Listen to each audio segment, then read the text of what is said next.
첫 번째는 첼시를 이끌며 챔피언스리그 우승까지 이끌었던 토해 감독입니다. 2021년 2월 인터뷰에서는 손흥민만 콕 집어 얘기하지 않고 토트넘 공격진을 전부 언급합니다. Up front, normally with Harry Kane, Son, Bergwijn, Lamela, Bale, they have outstanding quality and speed. 2021년 9월에는 한 명의 기자가 양팀 에이스 공격수를 비교 질문하는데요. 이번 경기를 케인 대 루카쿠로 요약할 수 있는데 본인은 어떻게 보느냐라는 것입니다. 이에 투엘은 따로 손흥민을 언급하는데요. Yeah, we need to focus if Harry Kane plays on how to defend, where to close them down, maybe close the deliveries down, because once he has the balls, he's one of the most dangerous guys in the world to finish attacks. He's fantastic in conversion, and there are some players around him who deliver well and who can also be decisive. Let's see if Heung-min Son can play. He will be for sure out there on the pitch, also very dangerous. 경기 후에는 손흥민을 안아주며 위로해주는 모습을 보여줍니다. 두 번째는 손흥민과 인연이 깊은 감독인 클롭 감독입니다. 많이 알려졌다시피 손흥민과 클롭의 인연은 2012년부터 시작됩니다. 당시 도르트문트는 리그 우승권 팀이고 함부르크는 7위에 위치한 중상위권이었는데요. 이 경기에서는 무려 2분 만에 터진 손흥민의 선취골로 함부르크가 2대3으로 승리하게 됩니다. 경기 후 클롭 감독은 다음과 같이 인터뷰합니다. 최근 부진하던 팀에게 경기 초반 실점을 해서 자신감을 심어준 게 문제였어요. 이후 우리는 동점골을 넣었으나 솔직히 말해 경기 내내 좋은 모습을 보이지 못했지요. 당시 손흥민은 20살에 불과한 유망주로 유명하지 않아 따로 이름을 언급하지 않았지만 첫 골을 일찍 넣은 손흥민이 큰 역할을 했음을 인정한 것이죠.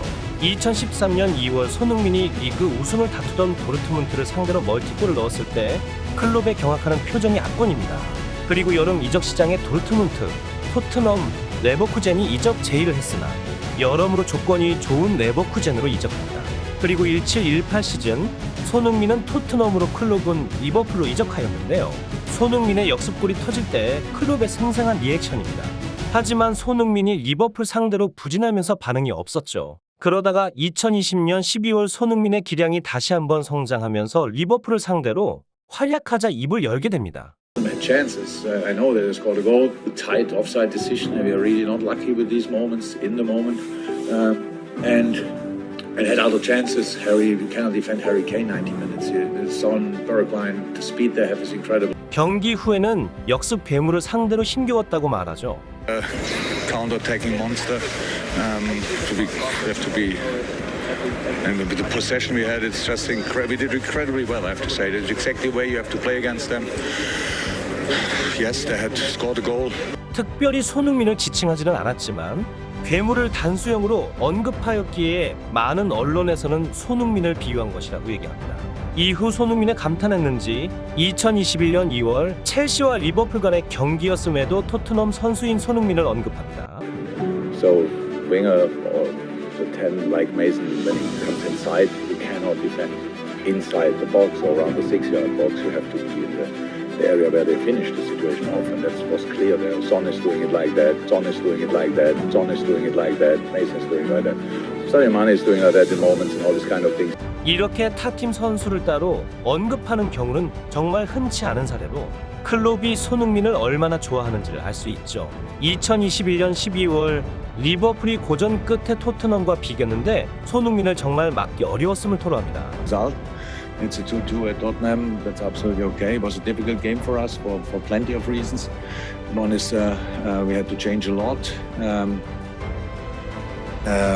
it obviously is then difficult to deal with the different challenges in a game like this. The challenge today was we play against Tottenham, who set up a 5-3-2, and when they won the ball deep in their own half, they just kicked it as far as possible, and Kane and Son were on their bikes. 2022년 5월 안필드에서 벌어졌던 경기에서 클롭 감독의 행동이 주목을 받았습니다. 당시 클롭이 트레이닝 시간에 5분 이상 손흥민만 뚫어져라 쳐다봤고요.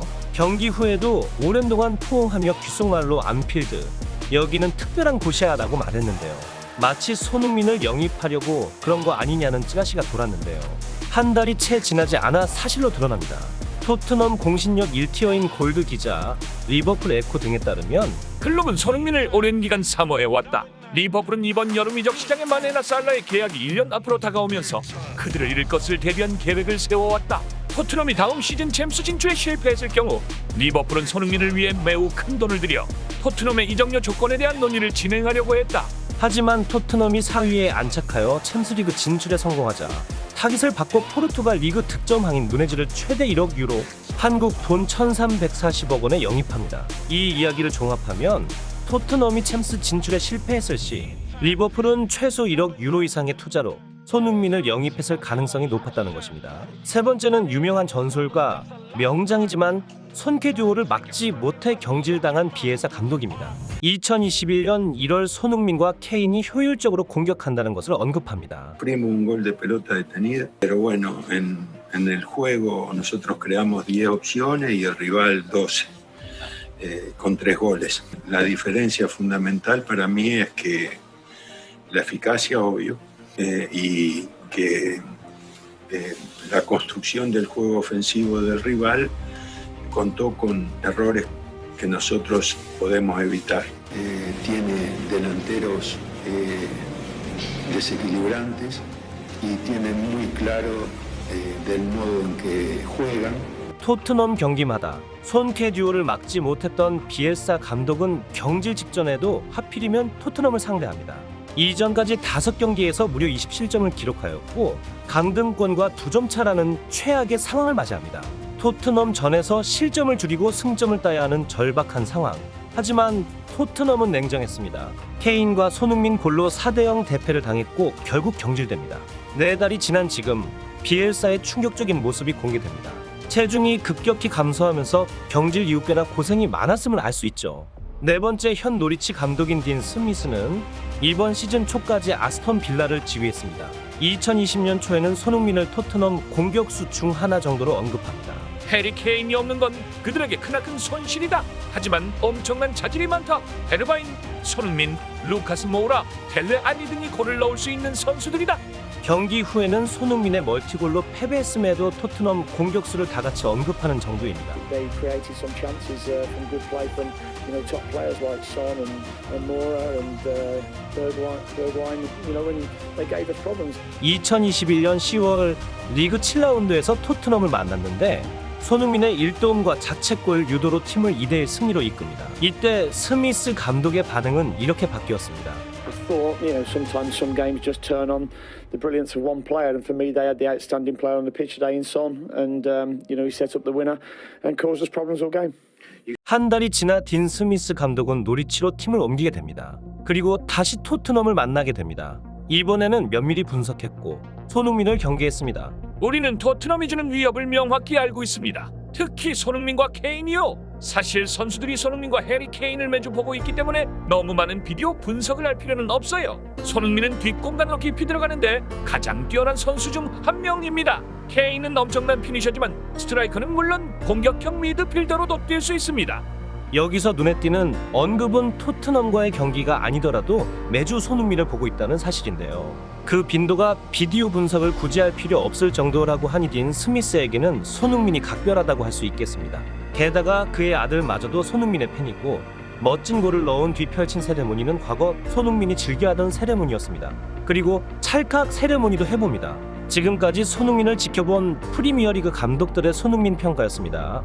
영상이 마음에 드시면 좋아요와 구독 부탁드립니다.